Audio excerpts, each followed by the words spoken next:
সুবর্ণচর উপজেলা পরিষদ নির্বাচন যতই ঘনিয়ে আসছে, প্রার্থী ও ভোটারদের মাঝে উৎসবের আমেজ ততই বাড়ছে।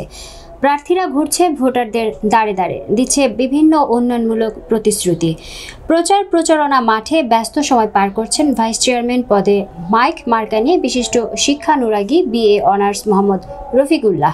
তিনি আমাদের নোয়াখালী জেলা প্রতিনিধি মনির হোসেন সজীবকে বলেন, আমি যদি ভাইস চেয়ারম্যান পদে নির্বাচিত হই, সুবর্ণচর উপজেলাকে একটি মডেল উপজেলা হিসাবে রূপান্তরিত করার জন্য চেষ্টা করব এবং আমার প্রিয় সুবর্ণচর উপজেলাবাসীকে নিয়ে এলাকার অসমাপ্ত কাজগুলো সমাপ্ত করব। প্রচার আপনি কি পরিস্থিতি বা কি অবস্থা আমাদের মিডিয়া যদি একটু বলতেন। প্রথমত আমি শ্রদ্ধা এবং সালাম জানাচ্ছি আমার প্রাণপ্রিয় সুবর্ণচর উপজেলার আমার সম্মানিত ভোটারদেরকে।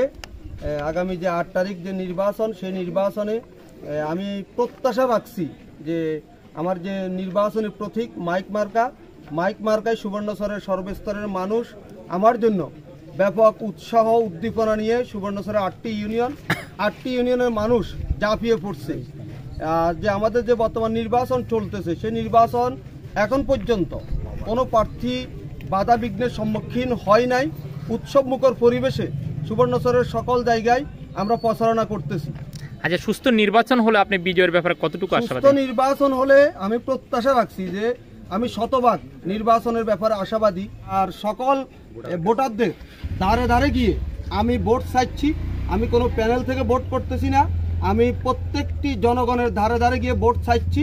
আমি জনগণের প্যানেল, এই সুবর্ণচরের মানুষের প্যানেল, এই সুবর্ণচরের প্রত্যেকটি ভোটারের উপর আমার আস্থা এবং বিশ্বাস রয়েছে যে তারা তাদের যে কাঙ্ক্ষিত যে রায়, সেই রায় দিয়ে আমাকে নির্বাচিত করবে বলে আমি প্রত্যাশা করছি। Thank you.